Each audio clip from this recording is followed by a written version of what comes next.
تو یہ اسلام جو ٹھٹر کے رہ گیا ہے نا، سٹنٹڈ گروتھ جو اسلام کی ہو گئی ہے اس اٹر کنفیوژن کی وجہ سے، جو کہ علم والوں نے پھیلایا ہے۔ اب اس کا علاج کیا ہے وہ یہاں بتا دیا، فَلِذَٰلِكَ فَادْعُ۔ اب جو صورتحال پیدا ہو چکی ہے، اس لیے اے محمد صلی اللہ علیہ وسلم اب آپ اسی دین کی دعوت دیجئے۔ یہ ہے رنیسانس اسلام کا طریقہ۔ کیا ہوگا کہ اب اسلام کی طرف، قرآن کی طرف، فَلِذَٰلِكَ، اسی دین، اسی قرآن کی طرف لوگوں کو بلائیں، بیک ٹو قرآن، تبھی مسئلے حل ہوں گے۔ وَاعْتَصِمُوا بِحَبْلِ اللَّهِ جَمِيعًا وَلَا تَفَرَّقُوا، اللہ کی رسی مضبوط پکڑ لو، فرقے فرقے مت ہو۔ تو بلاؤ اور کیا کرو، وَاسْتَقِمْ كَمَا أُمِرْتَ، اور جس طرح آپ کو حکم دیا گیا ہے اس پر مضبوطی کے ساتھ قائم ہو جائیے، اس سے آگے پیچھے نہیں ہونا، خود جم جائیں۔ کسی نے کہا ہے کہ what makes man and reverse crooked, تو taking the path of least resistance, یہ نہ کریں، مشکلات کو دیکھ کر راستہ نہ بدلیں، ہر سچویشن کو فیس کریں، ڈٹ جائیں، خود کوئی مانے نہ مانے خود لوہا لاٹ ہو جائیں۔ وَلَا تَتَّبِعْ أَهْوَاءَهُمْ، اور ان لوگوں کی خواہشات کا اتباع مت کیجیے۔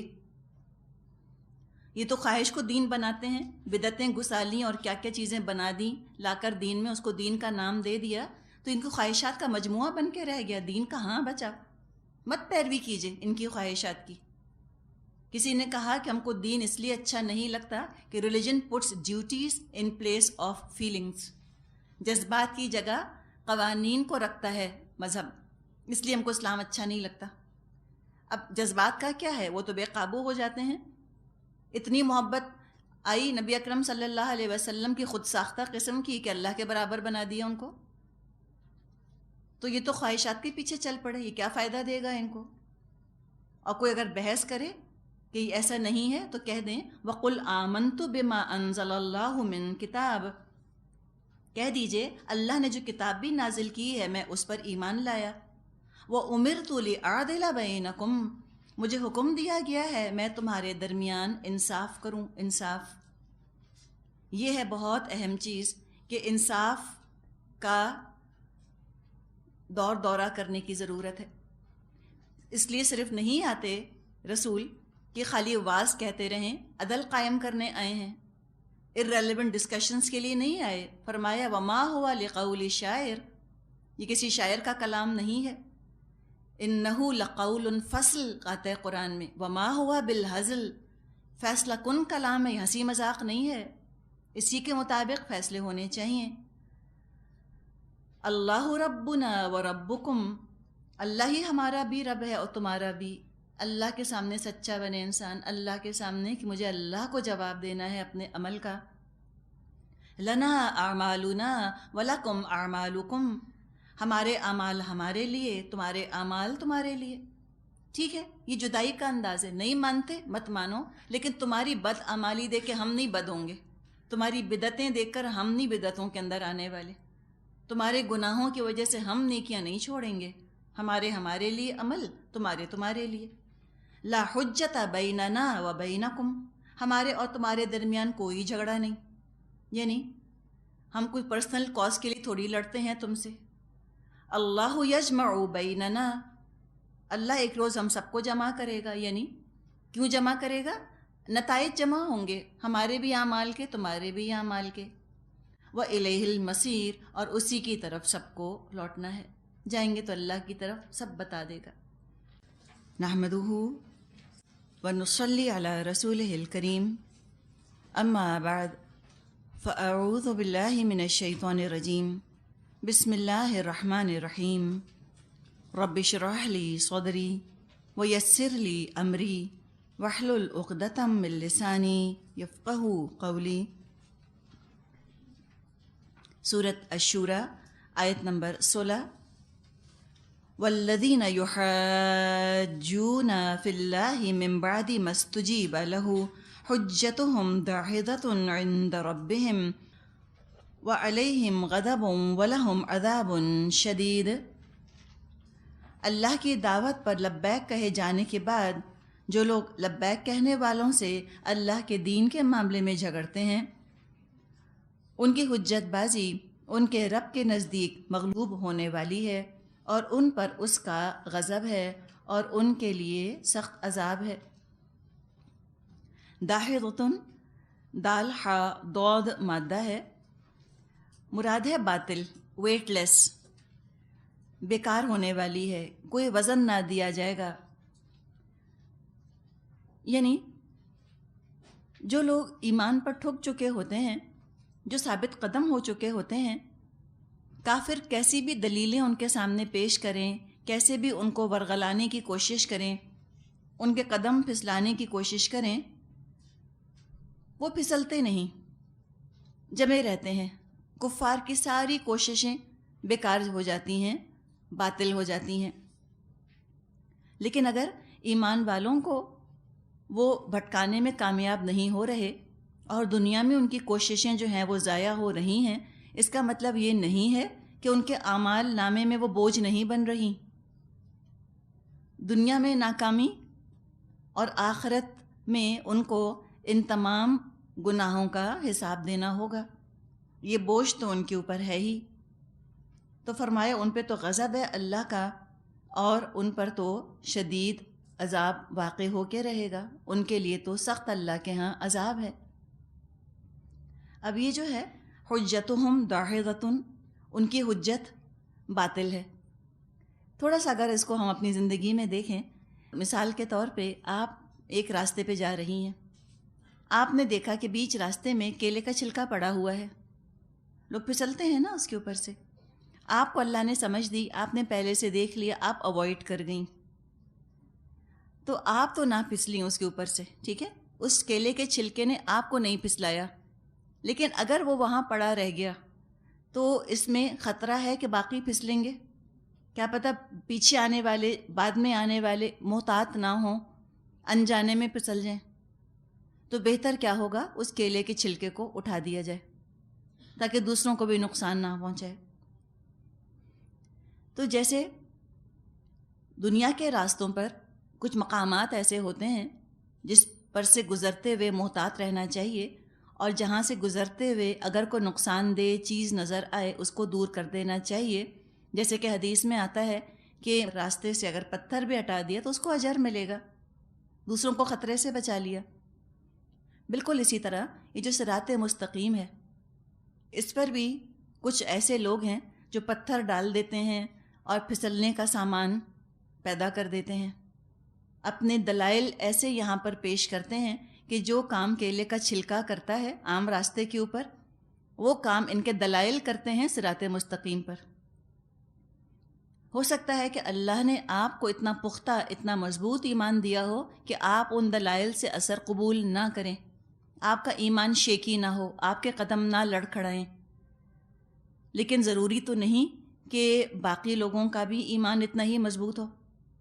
آپ بخیریت گزر گئیں، پیچھے والا پھسل گیا، کوئی اور پھسل گیا، تو کوشش ہی کرنی چاہیے ایمان والوں کو کہ ایسے باطل نظریات کا وہ توڑ کریں، ایسے غلط عقائد کا پردہ چاک کریں، ہٹائیں راستے سے کہ کوئی بھی نہ پھسل سکے۔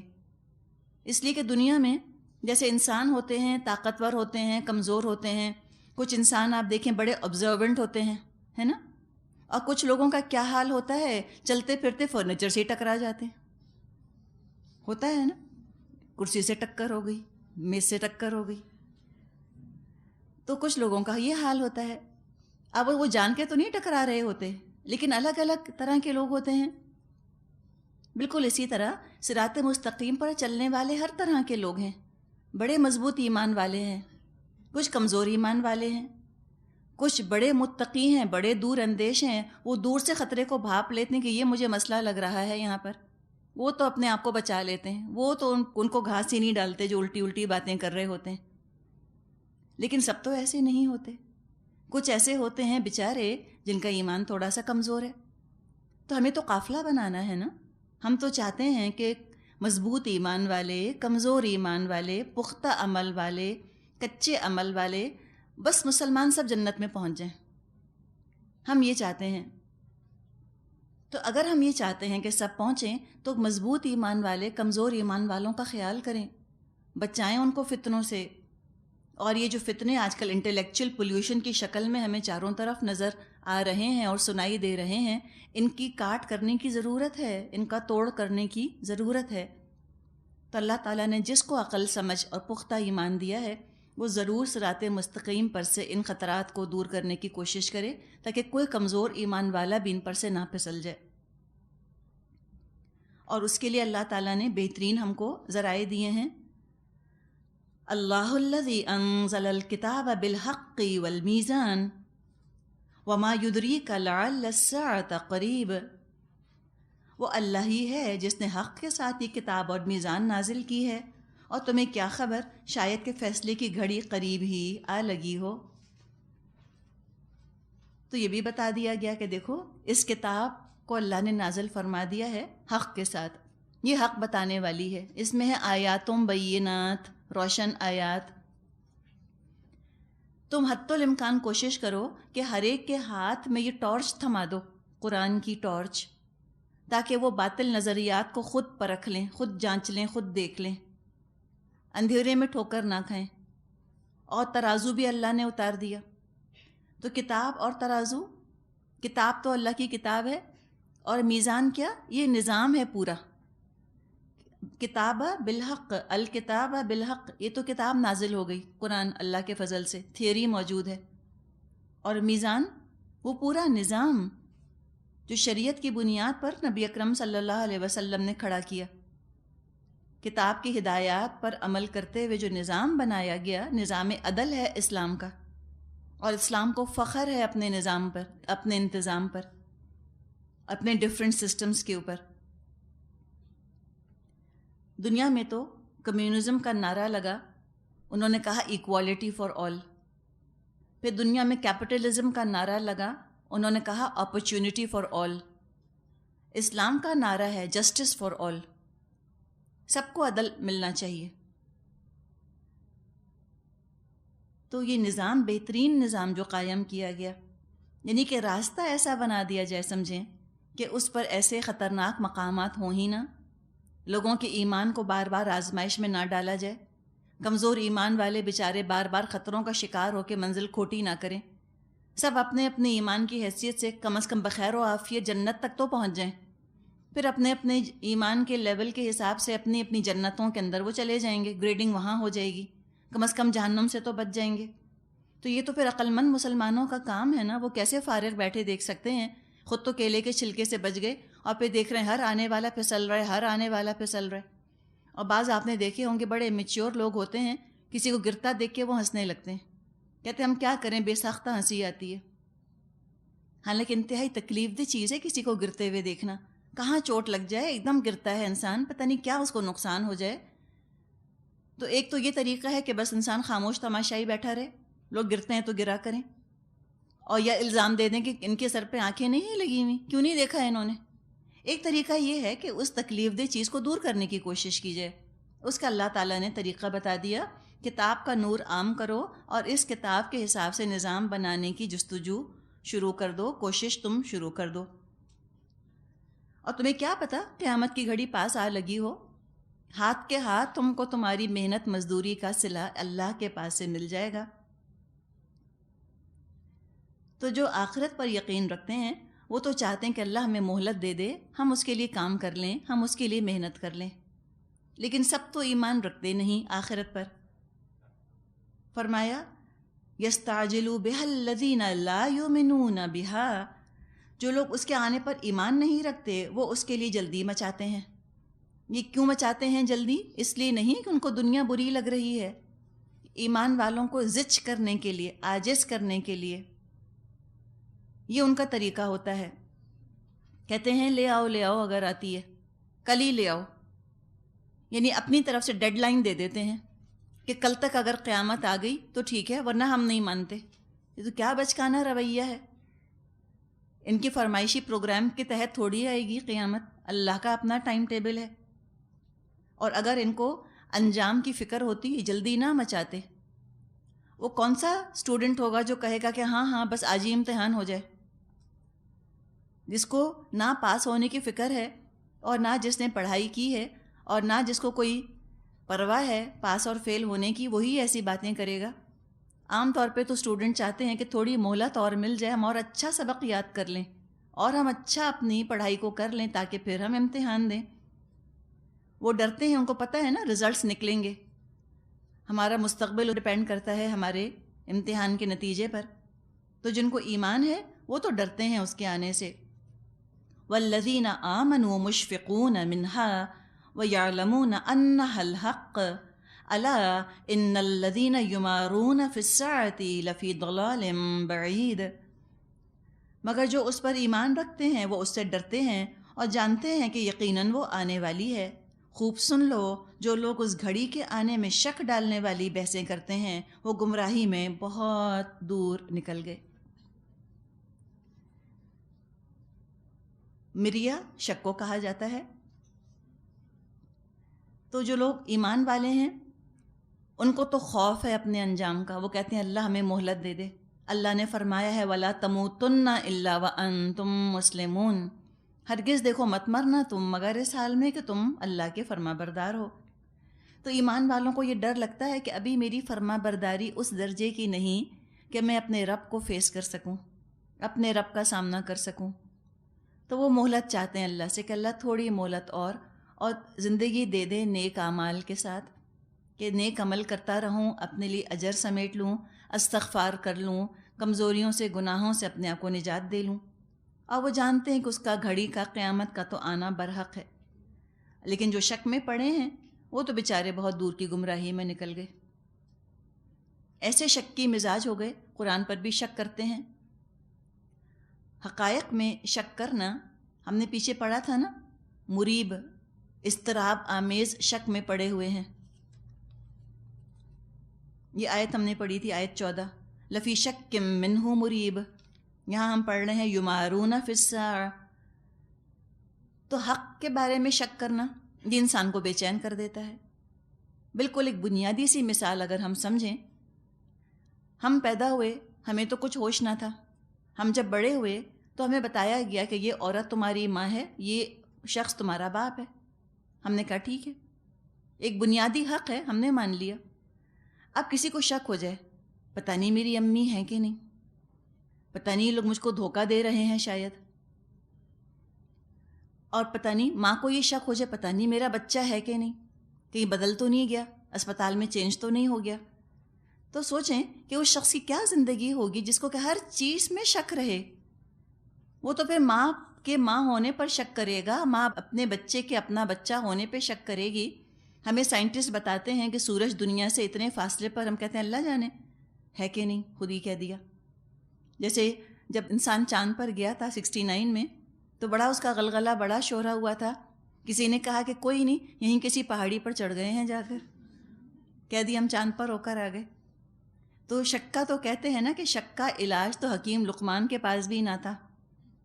سب شک شروع کر دیں، آپ کو بے چینی محسوس ہو رہی ہے، ابھی شک ہو جائے مجھے کہ پتہ نہیں آپ میرے بارے میں کیا سوچ رہی ہیں، آپ کو شک ہو جائے کہ یہ پتہ نہیں ہمیں ہی سنا رہی ہیں، آپ سوچیں ہم کتنے پریشان ہوں گے، ہم کتنے اپسیٹ ہوں گے۔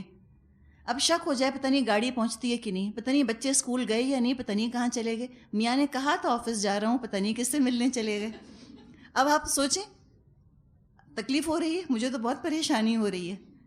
کتنا فضل ہے اللہ کا نا کہ ہم شک نہیں کرتے۔ نوکروں پہ شک چوری کر رہے ہیں، میاں پہ شک افیئر ہو رہا ہے، بچوں پہ شک کہ اسکول نہیں جاتے، ساتھیوں پر شک کہ مجھے برا سمجھتے ہیں، پریٹینڈ کر رہے ہیں میرے ہمدرد ہیں، استاد کو شاگردوں پہ، شاگردوں کو استاد پہ۔ جہنم ہے، یہ تو جہنم کا نقشہ ہے۔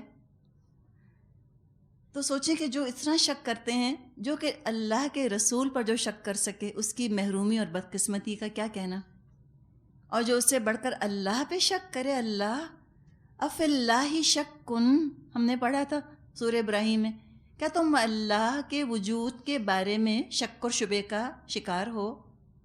کیا اللہ کی رحمانیت پر تم کو شک ہے؟ تو تمہارا ہی نقصان ہے، تم ہی گمراہ ہوگے، بھٹکتے رہو، ٹھیک ہے، پڑے رہو اپنے شک کے اندر۔ اللہ کی شان تو اس کی اپنی جگہ ہے، تمہارے شکوک و شبہات سے اللہ کی شان میں کمی نہ ہو جائے گی۔ فرمایا اللہ لطیف بعبادہ یرزق من یشاء، اللہ اپنے بندوں پر بہت مہربان ہے، جسے جو چاہتا ہے دیتا ہے۔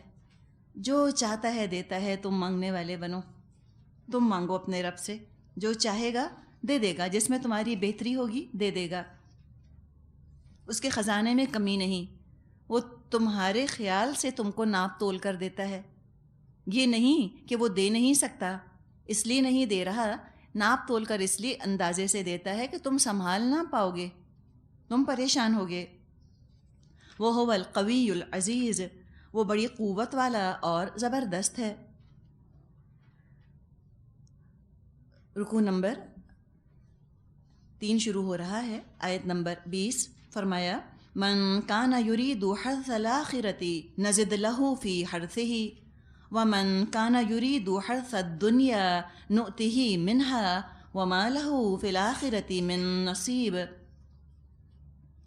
جو کوئی آخرت کی کھیتی چاہتا ہے اس کی کھیتی کو ہم بڑھا دیتے ہیں، اور جو دنیا کی کھیتی چاہتا ہے اسے دنیا ہی میں دیتے ہیں، مگر آخرت میں اس کا کوئی حصہ نہیں۔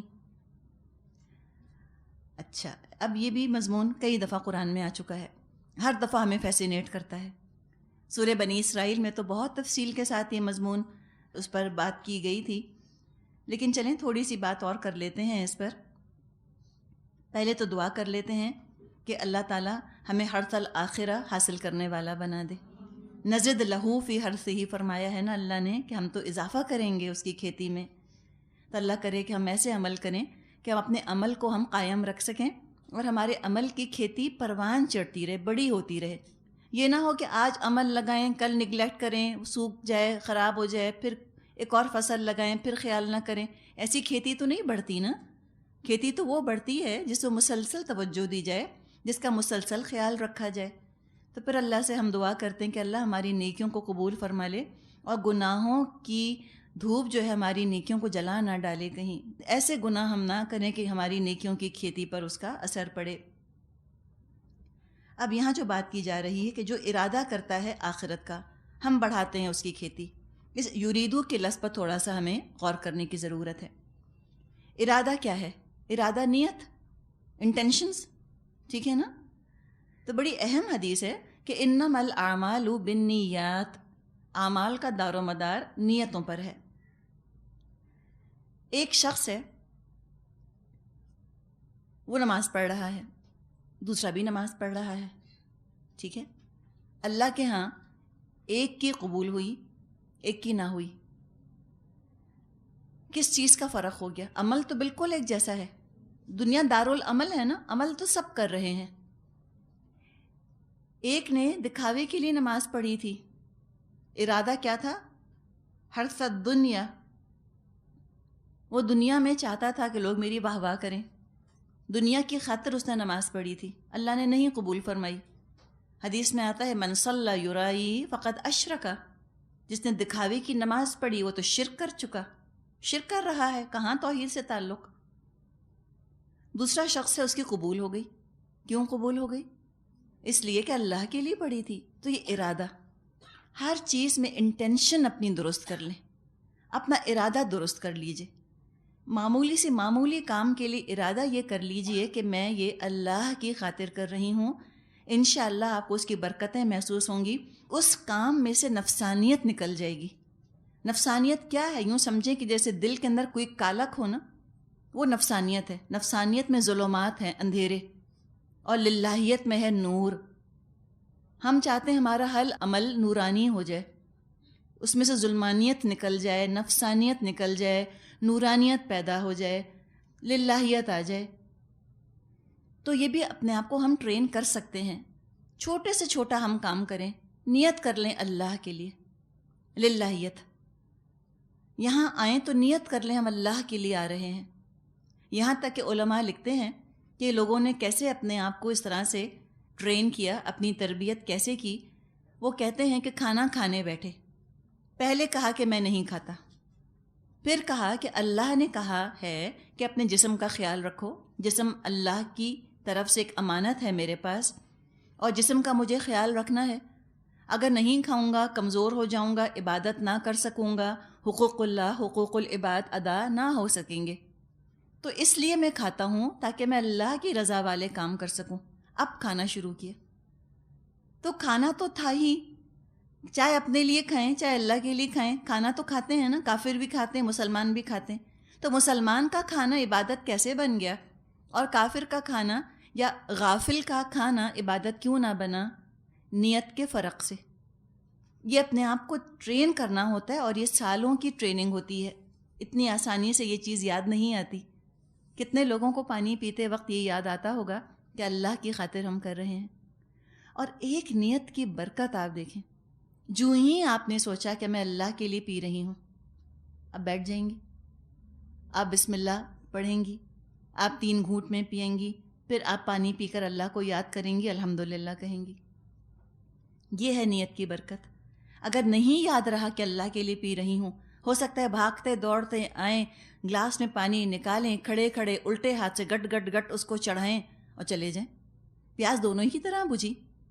اور دوسرا طریقہ کوئی یہ نہیں کہ کوئی گناہ مل گیا یا اس کی وجہ سے کوئی جہنم میں چلا جائے گا، لیکن ایک سیدھا سادہ چھوٹا سا عمل جس کو کہ جنت کی کرنسی میں کنورٹ کر سکتے تھے، نہ کیا، صرف نیت کی وجہ سے. تو یہ نیت اتنی اہم چیز ہے. وہ یہاں تک کہتے ہیں علماء کہ کوئی گھر میں ایک شخص داخل ہوتا ہے، سامنے وہ اپنے بچے کو کھیلتا دیکھتا ہے، اور چھوٹا بچہ کتنا پیارا لگتا ہے، دل کرتا ہے فوراً پکڑ کے اس کو گود میں لے لو. تو نہیں پہلے لیا کہ نہیں میں نہیں پیار کرتا اس کو، لیکن پھر سوچا کہ نبی اکرم صلی اللہ علیہ وسلم بچوں سے پیار کیا کرتے تھے، تو چونکہ یہ آپ کی سنت ہے تو میں پیار کر لیتا ہوں. تو فوراً بچے کو گود میں لے لیا، پیار کر لیا، اس پہ بھی اجر ہے. تو بس ان نیتوں کی بات بڑی ہے. مومن بھی کماتا ہے، کافر بھی کماتا ہے، منافق بھی کماتا ہے. کافر اور منافق کا کمانا یہ ہے حرثت دنیا، وہ دنیا کے لیے کما رہا ہے. مومن اس لیے کماتا ہے کہ اللہ تعالیٰ نے میرے اوپر ذمہ داریاں رکھی ہیں، والدین کو کھلانا پلانا ہے، بیوی بچوں کی کفالت کرنی ہے، زکوٰۃ دینی ہے، غریبوں محتاجوں کا خیال کرنا ہے. تو مجھ کو تو اپنی زندگی کو اس طرح تقسیم کرنا ہے کہ میں سب کے حقوق ادا کر سکوں. اللہ پوچھے گا قیامت کے دن مجھ سے ان کے حقوق کے بارے میں، تو میں کماؤں گا، مجھے کمانا ہے. تو فرمایا کہ جو آخرت کا ارادہ کر لے، نیت کر لے کہ میں یہ کام کر رہا ہوں آخرت کے لیے، فوراً ٹھہراؤ آ جاتا ہے، عمل سنت میں ڈھل جاتا ہے، نفسانیت غصہ کم ہو جاتا ہے. ذرا سا قابو پا لے نا. ایک دم غصے میں آ کر کوئی کام کیا تو وہ کیا ہوگا؟ نفسانیت. غصے سے حل نکالنا ہے، اس لیے کہ اللہ کی خاطر کرنا ہے نا غصہ. ابغض للہ، اللہ کے لیے غصہ کرنا ہے، کریکشن کے لیے کرنا ہے. تو غصے پر پہلے قابو پایا، پھر آپ نے سنت کے مطابق عمل کرنے کا سوچا اور آپ کا عمل ہو گیا. تو اللہ تعالیٰ بڑھائے گا اس کی کھیتی، دنیا میں بھی اللہ اس کو پرسکون رکھے گا، آخرت میں بھی. اور جو دنیا کا ارادہ کرتا ہے تو دنیا میں اللہ تعالیٰ اس کو دے دیتا ہے. منہا فرمایا، منہا نؤتیہ منہا، وہ سب کچھ پھر بھی نہیں ملتا جس کی کہ وہ تمنا کرتا ہے. اپنی چاہت کے مطابق دنیا تو کسی کو بھی نہ ملی، ملتی اتنی ہی ہے جتنی اللہ چاہتا ہے. سورہ بنی اسرائیل میں ہم نے پڑھا ہے، من کان یرید العاجلۃ عجلنا لہ فیہا ما نشاء. جو دنیا کے طالب ہوتے ہیں ہم ان کو اسی دنیا میں دے دیتے ہیں. کتنا دیتے ہیں؟ ما یشاء، جتنا اس نے چاہا، نہیں ما نشاء، جتنا ہم نے چاہا. اور فرمایا ومن اراد الآخرۃ، اور جو ارادہ کرتا ہے آخرت کے اجر کی، وسعی لہا سعیہا وہو مؤمن، اور پھر وہ اس کے لیے کوشش کرے جیسا کوشش کرنے کا حق ہے، اور وہ مومن بھی ہو، تو فرمایا فَأُولَئِكَ كَانَ سَعْيُهُمْ مَشْكُورًا، تو اس کی کوشش عنقریب قبول کی جائے گی. یہ سورہ بنی اسرائیل کی آیات ہیں جو آپ کو سنائی جا رہی ہیں. تو فرمایا جو دنیا میں رہ جائے گا ہم اس کو اس میں دے دیں گے جتنا ہوگا، آخرت میں کوئی حصہ نہیں، کسی کام کا کوئی اجر نہیں، بڑے سے بڑے چیریٹی ورک کا اجر نہیں اگر وہ اللہ کے لیے نہیں ہے. ام لہم شرکاء شرعوا لہم من الدین ما لم یأذن بہ اللہ ولولا کلمۃ الفصل لقضی بینہم وان الظالمین لہم عذاب علیم. کہ یہ لوگ کچھ ایسے شریک خدا رکھتے ہیں جنہوں نے ان کے لیے دین کی نوعیت رکھنے والا ایک ایسا طریقہ مقرر کر دیا ہے جس کا اللہ نے اذن نہیں دیا۔ اگر فیصلے کی بات پہلے طے نہ ہو گئی ہوتی تو ان کا قصہ چکا دیا ہوتا۔ یقیناً ان ظالموں کے لیے دردناک عذاب ہے۔ یعنی اللہ کے مقابلے میں ان معبودوں کو، باطل معبودوں کو لایا جا رہا ہے کہ انہوں نے کیا دیا ہے ان کو۔ ان کے باطل معبودوں نے کیا کوئی دین سکھایا، کوئی دنیا گزارنے کا طریقہ سکھایا؟ ان کا تو ون وے ٹریفک ہے، یہی اپنے معبودوں سے کچھ نہ کچھ بولتے رہتے ہیں، ان کو سنانے کی کوشش کرتے ہیں۔ ان کے معبود تو ان سے کانٹیکٹ نہیں کرتے، ان کے معبود تو ان کو کچھ نہیں بتاتے۔